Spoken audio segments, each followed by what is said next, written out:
Hey, welcome back to another exciting show. We have book 108 today. Our show is YOML. YOML is stand for Year of Magical Learning, and we are here to learn. And so we're gonna read a book. We reflect on what we learned and discuss about and try to understand more of it. So here we go, book 108. So take it over, Chris. Yeah, looking forward to this one. I feel like this will be, you know, this is I don't did you already read this one by any chance? I mean, Mm-mm. not the I book, know, the I know, I know. reflection. We talk about it, and Yeah, it aligns with what we did with company. So right. I think it will be a good lesson to learn, and I think it's a concept we should embrace. Yeah, it'll be a robust discussion around something that we're both passionate about. So Mm-hmm. looking forward to the conversation today. So the book that we're going to be reviewing, or not reviewing, the book that we're going to be discussing it's called Free Agent Nation: The Future of Working for Yourself by the author Daniel Pink, which I know you know Daniel Pink, Mm-hmm. but I'm a pretty big fan of his. I think this is I want to say this is the third book that I've read of his. He's always just really provocative. Mm-hmm. Uh, he's very thorough. And he's also at the same time he knows how to like make it concise. Like it's not like really wordy or like Right, right. He has yeah, a very yeah, definitive purpose. And he has a very clear point he wants to make. And he does make them very well. yeah. No, he's Versus good. his, hey, I'm everything. Just ask me whatever. No, Right, he has some specific point that he wants to make, and he wants to say, right. hey, this is what I see, right? And these are the reasons and why you think it is Yeah, the way it is. So he's to me, he's one of the, I guess, a clear thinker in my mind. yeah. And I love how it's just a single concept too that he like Right, right, very juxtapose that to like Taleb or something like that, and you're like, all over the map, and there's just I mean, it's just all over the place. He has a singular line of thought that he's kind of weaving through it, but it goes like, all mm-hmm. over the map, throughout the whole thing. Like Daniel Pink's always just, hey, this is what we're talking about. This is what I researched the hell out of. This is Right. the What do you talking about? The Daniel Pink is aligned a more of a literary kind of person. Taleb, he's a writer, but he's an idea kind of guy. yeah, he's more like Versus a this guy is more philosopher. training Yeah, in terms of how to express things. So that's what he does for a yeah, living, right. Yeah, right? right. So Yeah, so exactly. Yeah, so so his ideas are more like coordinated, right. better in a way. It's not to say the ideas are better. They both have um their own strengths, but it's this Daniel Pink, that's what he does. So it's easy for him to wield the pen than Taleb is. Taleb is more a thinker, and he does write. He writes a lot, but he writes a lot of like short letters and Right. whatnot. This guy is like, this is what he does for a living. Yeah. Taleb is it's he's a trader. Right. Right. That's what Yeah. makes his money. Yeah, he's all over the map. But anyway, I like Daniel Pink. I guess moral of the story, I think you do as well. And the book that we're going to be talking about today is a book that he actually wrote 20 years ago, 2001. And I honestly like. I mean, I can't even really believe it. When I was reading this book, I actually thought it was like written like a few years ago. I didn't really look to see when it was actually written. Hmm. But I got to give it to him because like the concepts that he talked about in this book were very spot on. I mean, almost every prediction that he predicted back in 2001 of the future of the working economy in general, and like Hmm. how the workforce and the workplace would develop, and what we would do, it's pretty much just come true for the most part. I mean, it was pretty spot on. And if you think back to 2001, like that was not like the internet wasn't. I mean, I'm trying to remember back to my own life in 2001.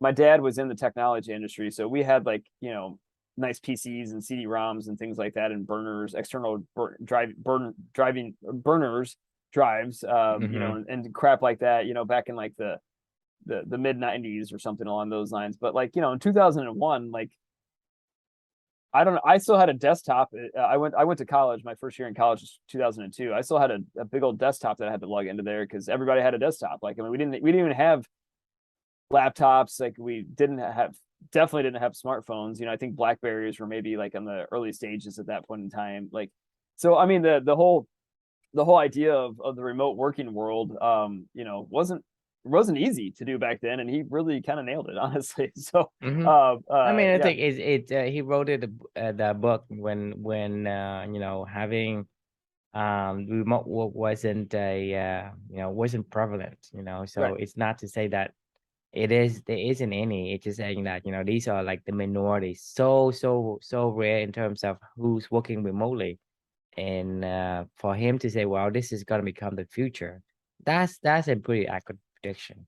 yeah. I mean, he did. It was pretty spot on. Anyway, so the reflection that this thing made me think about was the title of this one is why not both. So um, here's the thing: is we've talked about this many times. There's no secret to this. Like, I work at a large company, one of the, you know, largest enterprise software companies in the world, um, and I don't love it. You know, I mean, it's not that I don't like the culture. I don't like the people. It's not like I don't like any of that stuff. It's a great company. It's a great place to be at.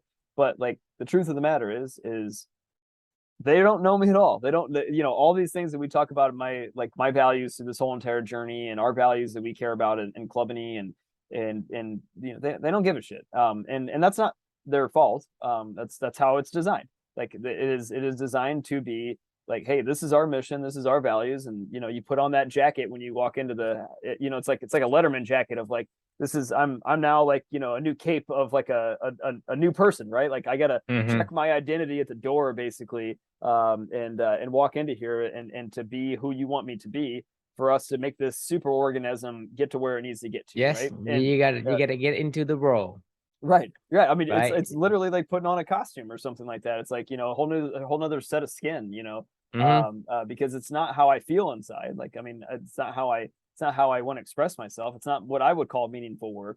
But what it does provide, you know, what it lacks in meaningful work, and having to kind of check your own identity and values at the door, it makes up for in many other ways, in terms of like security and things like community, right? You know, I love my coworkers, I love our values, I love you know, watching them grow and develop, and I love, you know, spending time with them. They're all really talented people, you know, and things like that. Mm-hmm. So like, it's and then also I love having a paycheck and being able to pay for my life, and understanding how to, you know, manage my family's finances and my own personal finances, and not have to like worry about, you know, where my next meal is coming from, kind of thing, or something along those lines. Like, I mean, so there's some security and community that does come with that.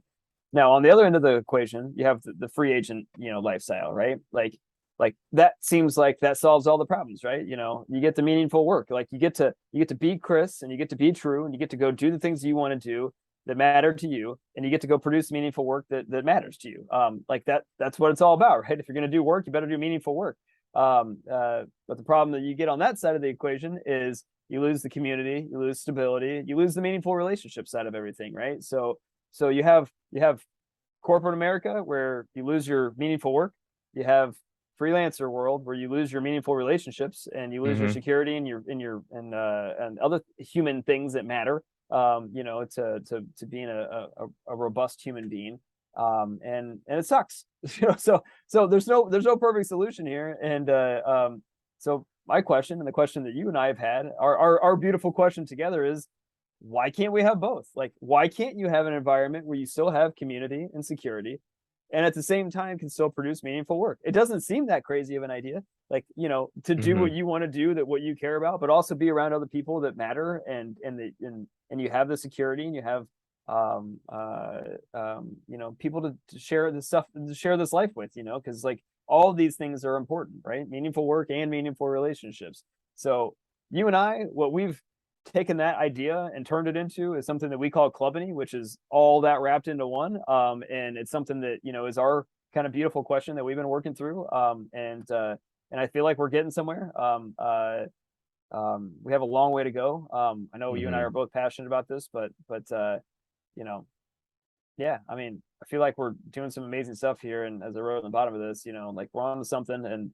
we have a lifetime of work to do, but stay tuned because we just might change the world. Like, we like to joke around and call this our own black swan event that's slowly developing of how we're going to change the way that the world does work, Right. and yeah, I can't wait to see what that happens. So I'd love to get your thoughts, the idea of why not both, right? Right. And you are exactly right. Just because, people say you have to be this or you have to be that, right?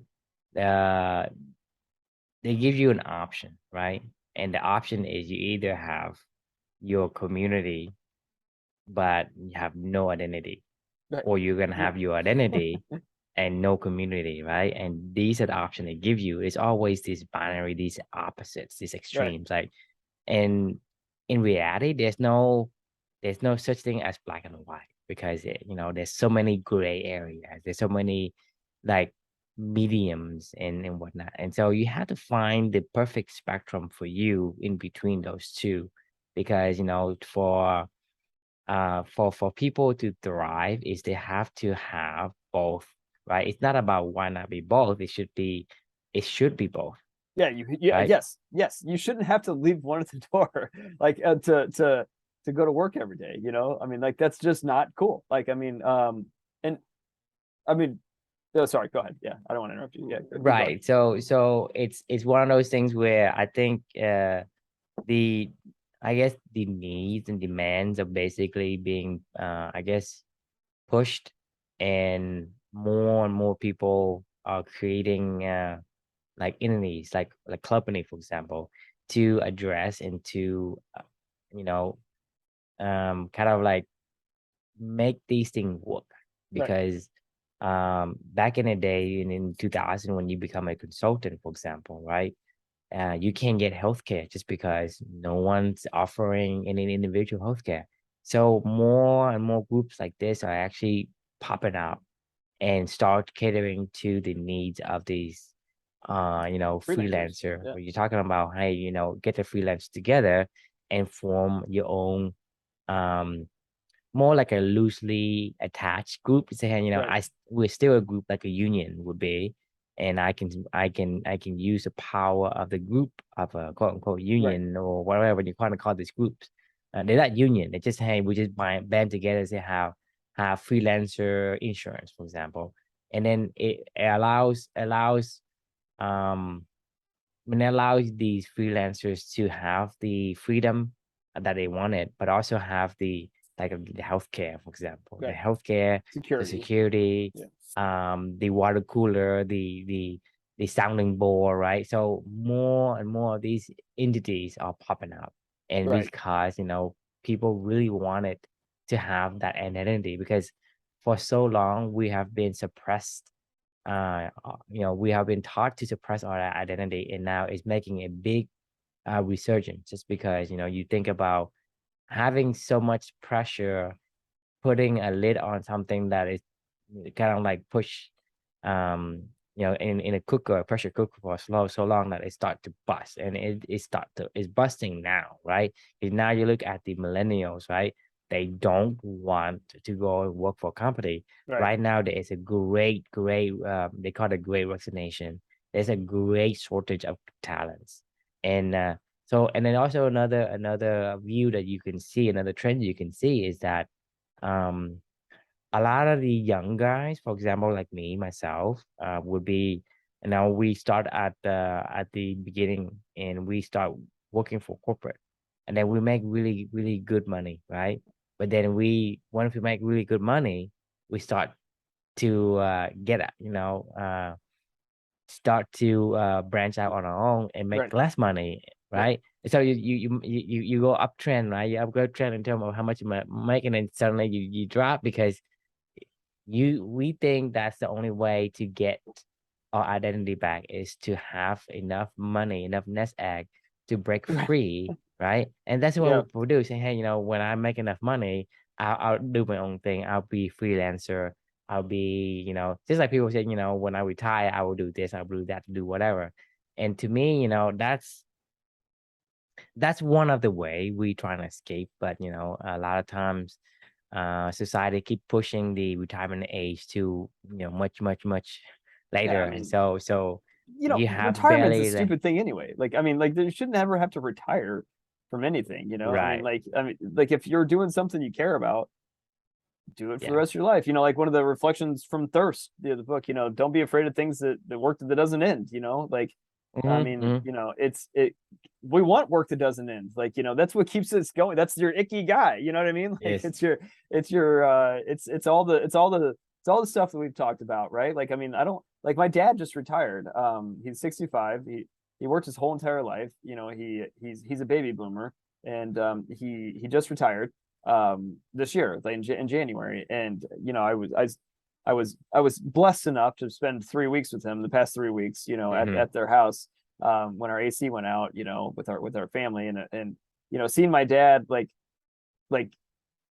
I could tell he's struggling with this right now. He's like his whole entire life he's been a corporate dude, you know, like I mean Right. that was his identity. Like this is what he did. I mean, don't get me wrong. Like I mean, my dad wears multiple hats and he does a lot of other fun things that he has on the side that are hobbies. But in terms of what he wants to do every single day, he's lost right now. And Right, because I you felt you bad, you you know? hide your identity for so long that whenever you say, "Well, I don't have to put on this coat and become this role or take on that person's Right. personality, whatever," then when you say, "Well, what What was I want my to do. personality?" I don't Yeah, remember. I don't want to know. I completely forgot because you basically, you know, I guess become the person that you try to emulate. So yeah, whatever that role is as a corporate guy, that's all he knows.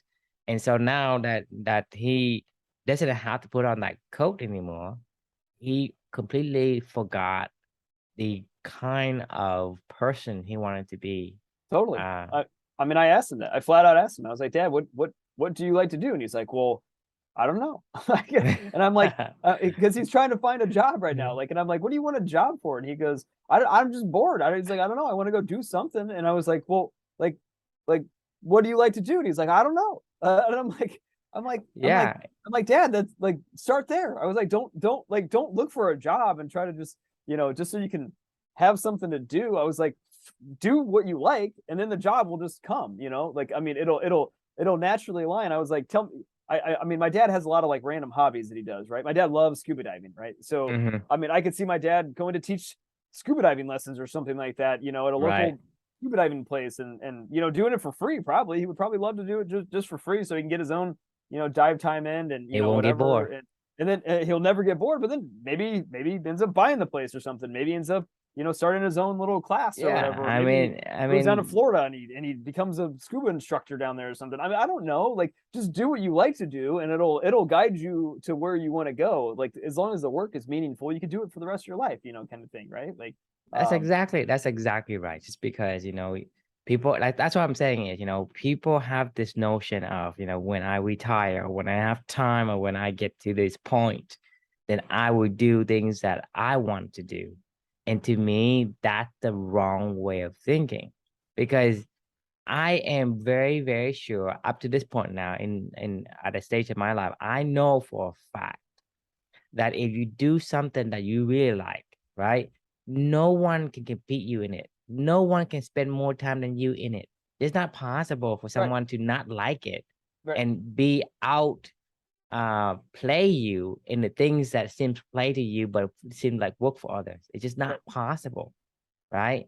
And so that's to me, this is the twist that people just don't realize that yes, the thing is for you to already on this quest that it wasn't your chosen, you didn't choose a quest, but you were on this quest, and for you to transition over to something that you want to do, that's not possible on a snap of the finger, but it's possible if you start to plan out your transitions.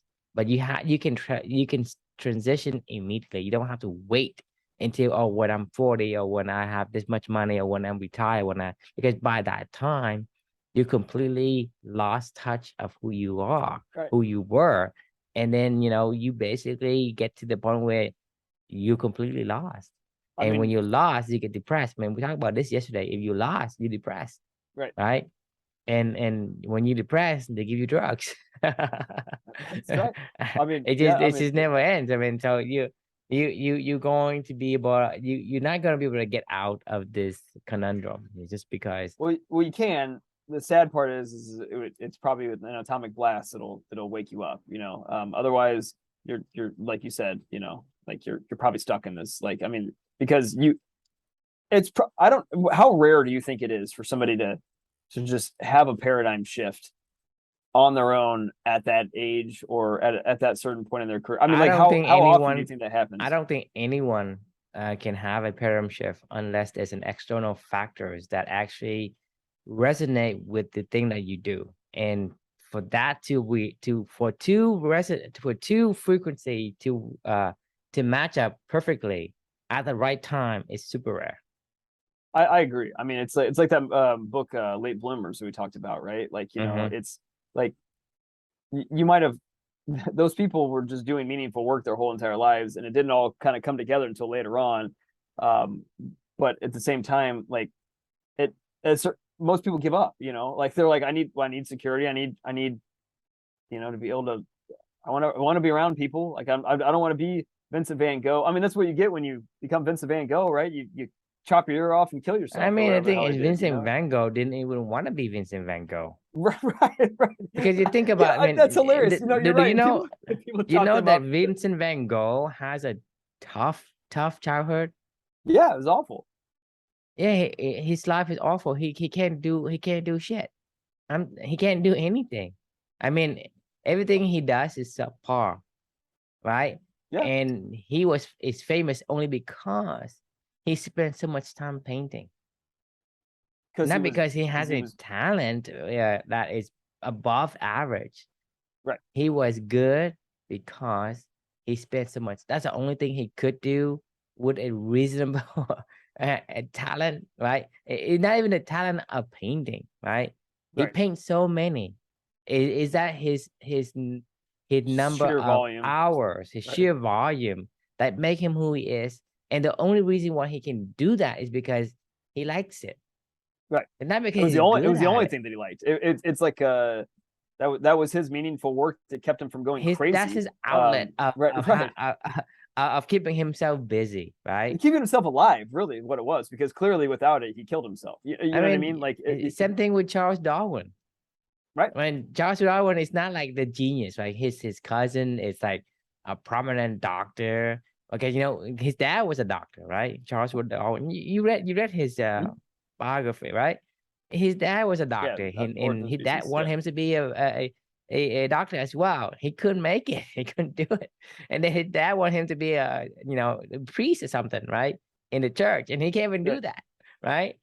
And the thing is, he's just fascinated by collecting um plant samples and whatnot. And that's the only job he has. And everybody's against him, against right. his decision to go on the USS Beagle to collect plant sample and send back to the court, the royal court. Yeah, And he defied his family wishes, and he that's, but the thing is, because he loved it so much that he did a great job at discovering the evolution of human of mankind, right? And so you, to me, if you like something, no one can compete with you on being you. I mean, I'm rephrasing somebody's quote, but I'm sure someone said that. No one can beat you in on being you, and that's 100%. exactly what you should be doing. Because imagine if you say, well, I'm gonna wait until I get this, or wait till retire. Well, the thing is, you're wasting a lot of time. You just throw away so much opportunities to Right. become who you really want to be. By the time you retire, you forgot who you wanted to be. I think people not forget. I think people conflate the idea of being good at something with it being meaningful. Like, like I'm good at sales. Maybe. I don't know. I mean, I've had success at sales. Like, but once again, I don't really care about the outcomes anymore at this point in time. Let's just say I I I think the outcomes in the past that I've had, would lead somebody to say that I have some skills in selling, right? But does that mean that it's meaningful to me? Is not. These two are not the same thing, It's right? Like, not. and I feel like you know, a lot of people that are in even in both, you know, freelancer and corporate world, like you know, they end up doing something that they're like, I'm good at it, but it doesn't mean that it's meaningful. Like it like what we all really want is, like you said, is work that that feels like play, you know, like that we can, like, this is not easy what we do, right? Like, I mean, it's in all transparency, like we talked about this, you know, like this is at least 3.5 hours a day outside of all the other crap that we both do in our lives, you know, collectively of reading, writing, curating stuff, having this conversation every single night, posting stuff. Like this is a really big time commitment that we've dedicated to this project and a lot of other projects and Clubany and all the other things that we're doing and things like that. Like, I mean, it's just one of those things where I said before, it's not something I dedicate myself to. It's just, no, it's like, I just it's do like it. I enjoy it. it's like, okay, why do you eat? Can you just stop eating? Because I have to, right? I Because mean, like, this is no, it's not I because like you it. have to, because you wanted to. Right, right. I'm hungry. The point is you wanted to. You could, right. I mean, you could stop eating. You can eat every 2 days or 5 days you want. That's Right. what we did before. So you have every capacity to eat every other day. But no, we eat every day. Sometimes we eat two times a day, right? Is it because we're committed to eat? No, we eat because I wanted to. Right. So for me, doing this thing is like, I'm not committed to it. I'm saying, hey, I did it because I like it. To. Right, exactly. I wanted to.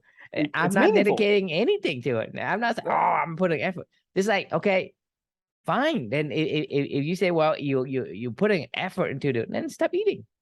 Just stop eating. Because the thing is, what happens when you stop eating? You feel terrible.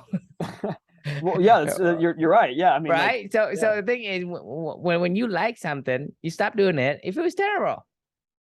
You're right. I mean, that's what I'm saying. I'll tell you what. If I stopped doing my job tomorrow, I would not feel terrible. Like, exactly. I mean, I can guarantee you that. Like, that's a good barometer. But for you, for both sides of the house, like, you know, me, freelancer and corporate world. If you stopped doing what you were doing tomorrow, like, would you feel terrible? Like, I mean, without a doubt, my answer would be no on that, you know. I mean, the thing is, it's not like somebody pays you to eat. You know what I mean? Right. It's not like, oh, you pay other people to eat. Exactly. And that's what I want you to find. Right. Find something that you do because you want it to, and you're willing to pay people to let you do it.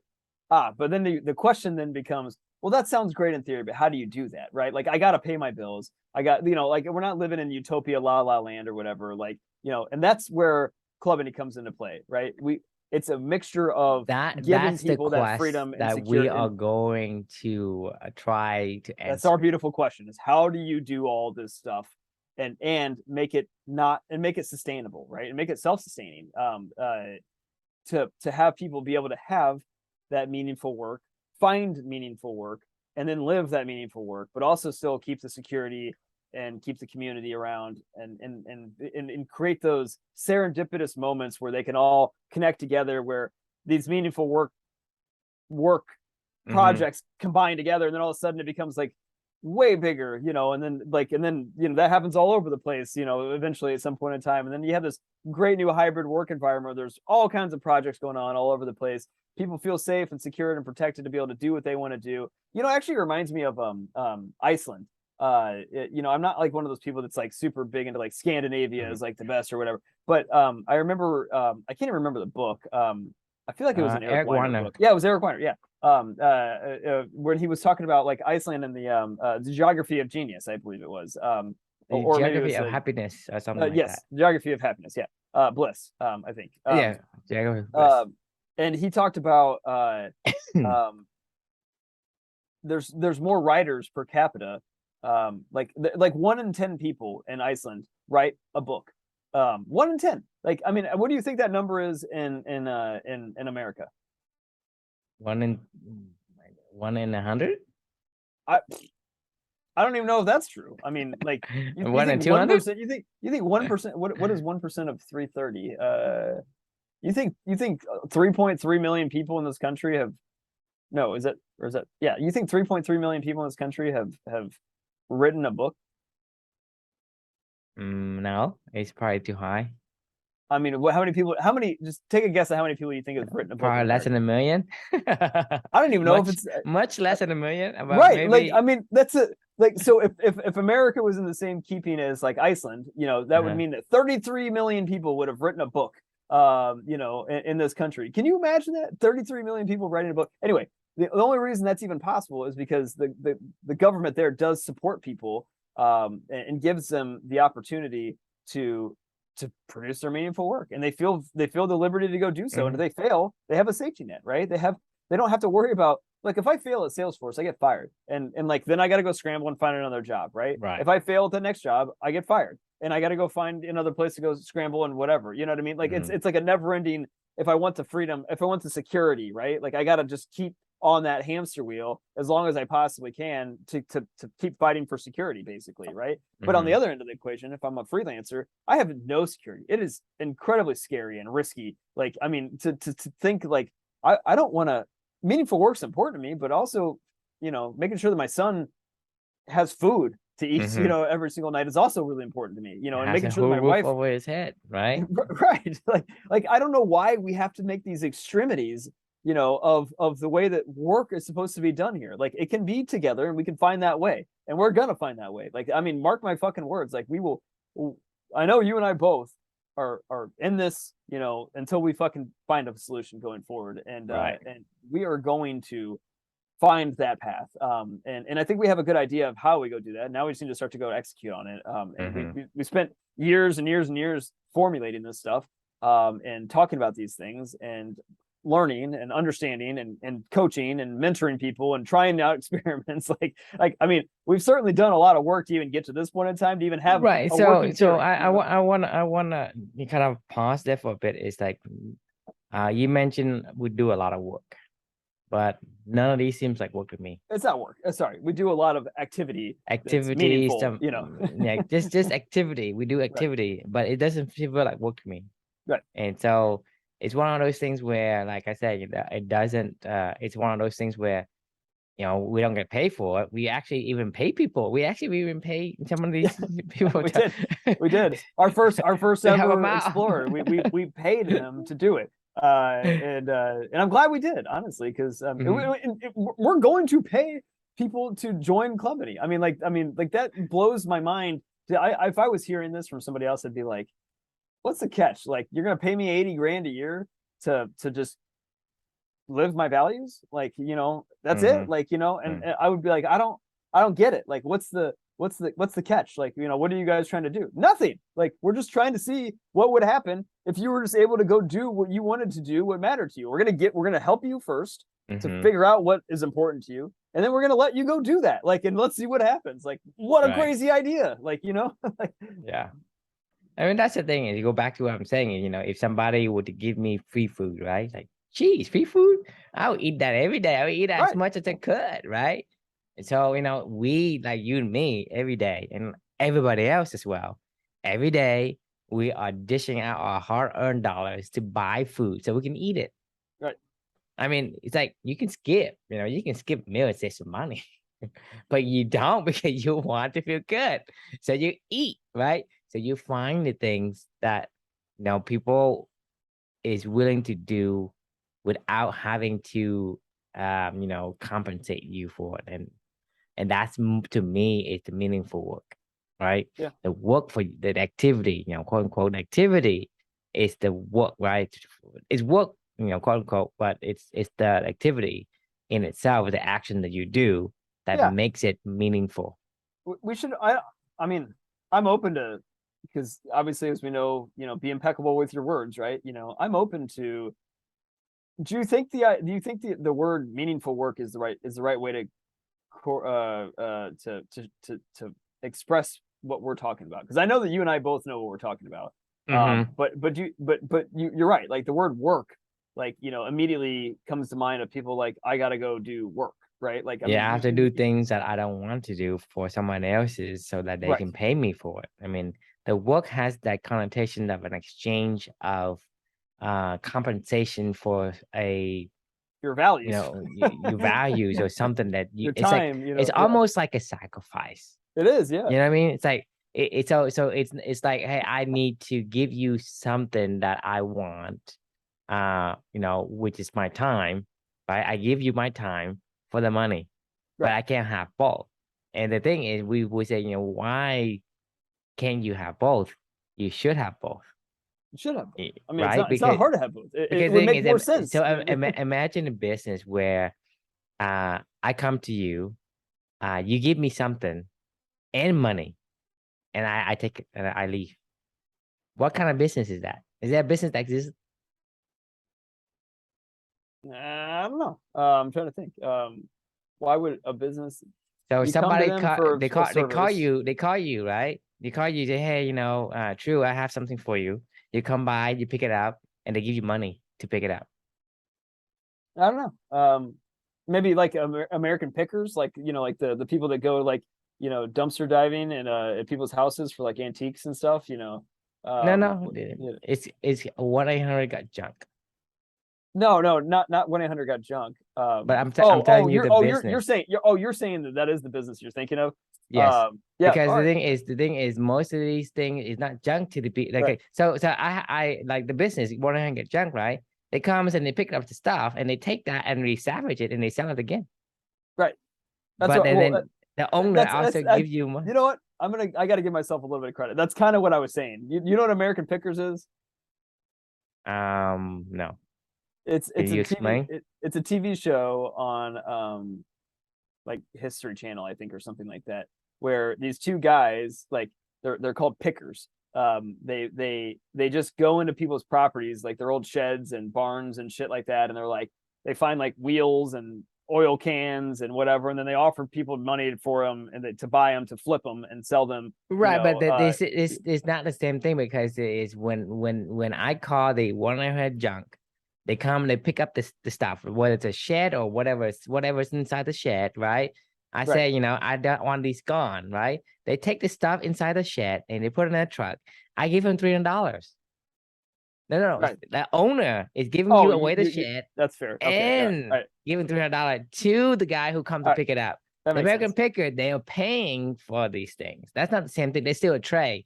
In Right. this businesses, the guy has a business, took both.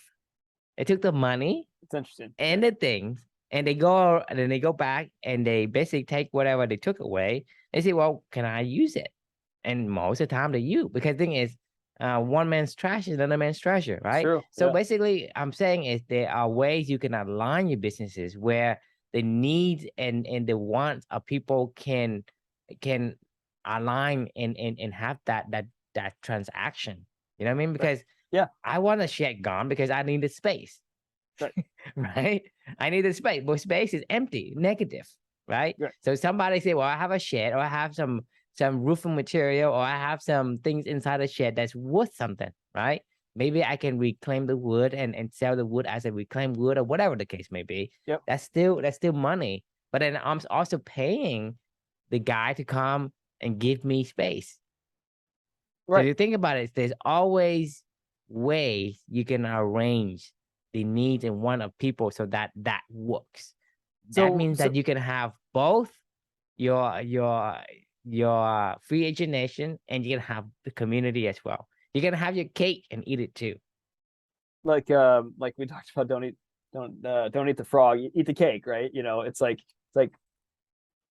turn your frog into a cake, like, I mean, it's like, it doesn't like, I mean, it's eat the freaking cake, like, enjoy the cake, like, have you think about it, right? You know, eat as much as you want. I mean, it's like, hey, there's no trade. There's no trade in this thing. Right. You know what I mean? Because you're not trading anything. They get both. You're like, just hey, you're just producing an output of something that matters to you, and your output of what you produce matters to other people. I mean, like, right? Because the thing is, for example, there's a lot of people who is willing to pay. They'll pay you to get an audience. For example, like let's say let's say your dad, or he's retired and he needs to have something to keep his mental clarity, and they say, well, I'm willing to volunteer and teach a bunch of kids, and I'll even pay them to come, so that I can teach them how to scuba dive. You know what I mean? Right. So there are people who get value from the negative of it, meaning like, hey, I'm paying some kids to come so that I can teach them, so I can get the feeling of having some mental clarity, just because I wanted that. I wanted that peace of mind. Yeah, it And matters. I mean, and so I'm paying and I'm teaching. So it's I'm all giving away my knowledge and I'm giving away my money at the same time. it's all that matters at the end of the day, right? Like, I mean, this is all that really matters, is being around people that matter to you, and being able to produce something that matters to you. Like, I mean, like that's really all that matters in life, in my Right. opinion. I mean, that's like that. How you get there is a long, complicated quest that you need to go on yourself and understand. It doesn't have to be complicated, but like it is. I mean, Right, but the reason why I bring these up, these stories up, is just because I'm saying that, there's a lot of things that sound very, very absurd, but right. it does have values. Because you say, well, you can't have both. You can't have, security and, having Get to do your what you want. freedom, Right. right? I'm saying it seems absurd, but it's possible. You just have to be willing to look for the answers. And it, If you look for the answers that you say, hey, it's not possible, then it won't be possible, because you will be blind to it.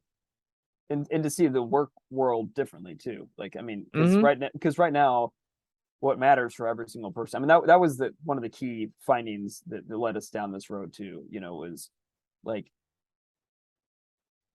no matter, so culture is so important in the corporate world, and rightfully so, because the more that you can unite people around a cause, the more the more output they will produce, because it makes the work meaningful for the collective, right? Mm-hmm. The problem with it is we've talked about this before in the past, like the true heart of all these companies is always money and profits, right? Like, I mean, because Right. they don't have a mission if they don't make money.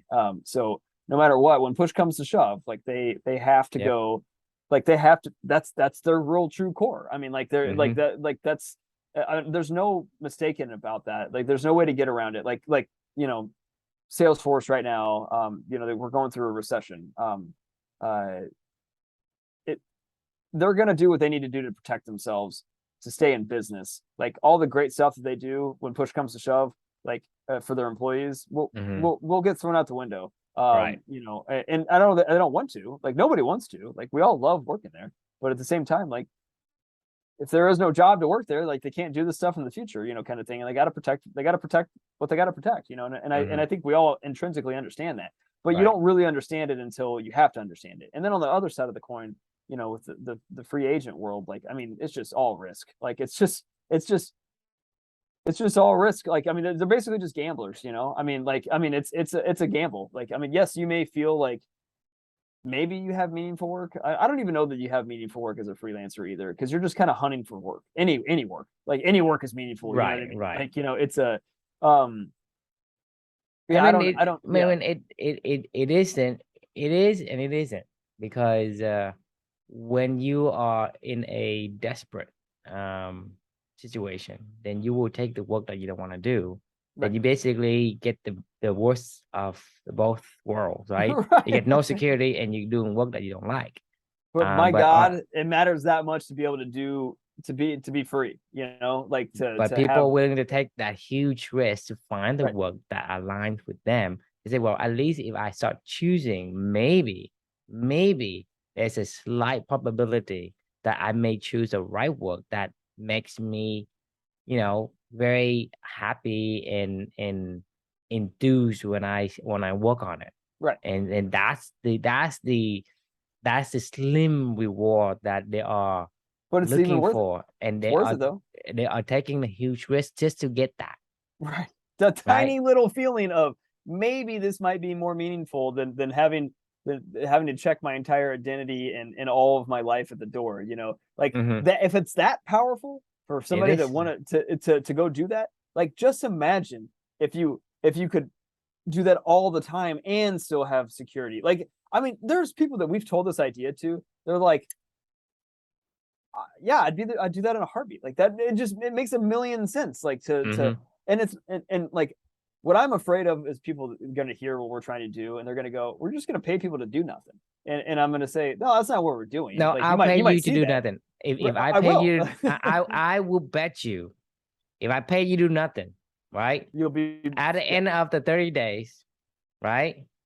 If you're going to beg me to take the money back I because agree. you are going to hate You're gonna want doing to do nothing. something. If you want to You live, will do something. you will have to do something. That's Yeah. not possible for you to do nothing. If I pay you do nothing, in 30 days, you're gonna beg me to take money back. Because then after 30 days, like just even for us to do today, right? For me, do you like to wait in line? No. Does anybody like to wait in line? No. I mean, Why? because Because there's it's nothing to annoying. do. Yeah, I mean, Because there's it's nothing to boring. do. You got It's so boring. And for right. you to stand in line for like 30 minutes, it's like it seems so long. Oh my God, this is I'm so glad you brought this up. I despise hating the line. However, I've gotten better at like meditating while I'm in line, and to like this whole journey has helped me to like, to be more calm and But can meditating is endure the doing shit. something. But that doesn't mean I like it. Like, I mean, just because I can find methods to cope with it does not mean that I like it. Like, I mean, just because I can get on this call every night and smile. But like I said, meditation isn't doing nothing. No. And that's what I'm saying. Even for meditation, Oh, you it's can true. Yeah, you're still doing something. barely survive. He's standing in line for an hour or 2 hours, right? So imagine you do that every day for 30 days, right? And I say, well, you're gonna do this for the rest of your life. I'll pay you, right? 30 days, you're gonna beg me to take money back because you cannot do that. You won't. Because is that our Club Any guarantee? I guarantee you. In 30 days, if this doesn't work out, you're just gonna pay us and leave. Like, I mean, like, and that's fine. If I give you a scholarship for 1 year to do nothing, right?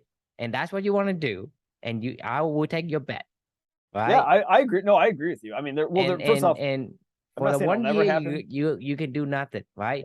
But you have 30 days to take back, but you have to pay me back the money and interest or whatever, like a bet, right? Right. That's why I'm willing to bet you. I don't disagree with you. I mean, I'm saying here you have to do something. Otherwise, your life is miserable. Yeah. It is miserable when you have nothing to do. That's why people hate to stand in line, because you are obligated to stand in line because you got nothing else you can do. You would rather want to do something else. Not like, oh, I don't want to stay in line. You don't. I mean, you're not doing anything. Why do you hate it so much? Right. Why? I mean, think about it. Why do you hate to stay in line? It's not like you have to do any effort. It's not like you're pushing and huffing or puffing or straining your energy or whatever. You're not doing anything. Because I got things to do and places to go, and I can't. No, things you want to do. I know. I know. No, I know. No, I understand where you're going with this. I'm saying, like, when you're in the moment, you're like, man, I got like 900 things I got to do today, and this line's really slowing me down. I'm not saying it's things you have to do. Those are urgent and important activities that are not first things. I mean, prisoner can't even stand like a whole week in solitary confinement. They go crazy, right? Yeah. I mean, you're talking about prisoners.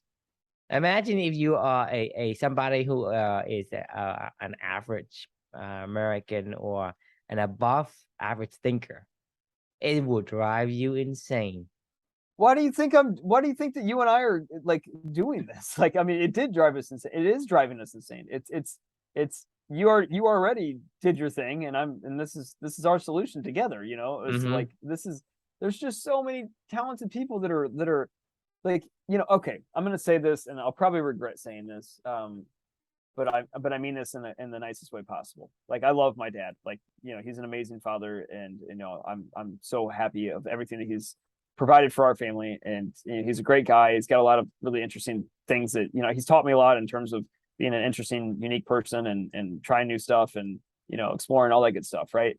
But like, if I have to end up as a 65-year-old that doesn't know what's important to me and that lived a life of not doing work that mattered to me every single day, I mean, I would feel miserable. I mean, I feel bad for my father, that's right. I'm not saying that has to be forever for him. He's still got hopefully a really long life left ahead of him, like another 30, 40 years or something, maybe, or something along those lines. And I mean, that would be amazing, right? Like, Right. and you could still do meaningful work now, but like the problem is, But then you you know, I don't, wasted the 70 years of your life, 2/3 of your life that, you're not doing meaningful work. I mean, think right. about the I I've guess. already wasted a lot of my life not doing meaningful work, and Amelia woke me up to that. And Mhm. I'm that's the mission. Is I'm on a mission to I'm on a mission. Like I have a purpose. Like I have a mission, and we're trying to do this stuff together because this matters to me. Like this matters to you. Like this is what matters. You know. Like Right. and I don't I I want that to be able to. I want everybody to be able to do that. You know. And I know that you do too. You know. So like that's what we're trying to do. So let's do it. Like why not both? Like we're gonna make it happen. Should be both. It should be both. Is that why not both? Yeah, it should be both. It needs Should to be be both. both. It is both. It must be both. It must be both. Awesome. All right. So I know we're out of time. Any other final thoughts for you on this particular one? No, that's it. You gotta find out the things that you do, and whatever things you do, would you even pay to get to do it? I would. That's what you should be looking for, Yeah. No, right? you're right. I mean, I pay to get food. I pay I pay to right? read a book. Because I I pay, wanted to eat, right? I don't have to eat. I can eat every other day and you'd right. be fine, right? But you don't Agreed. have to, but you wanted to. So find things like that. Agreed. I think that's a great way to end it. So the question we can provide or give to everybody is, how do you find balance with meaningful work and meaningful relationships in your life? So if you don't know where that answer is, we can help. Let us know. We're always here. And reach out. We'll see if you're one of our Club and E scholarship recipients, and can, Yeah. come join the Club and E.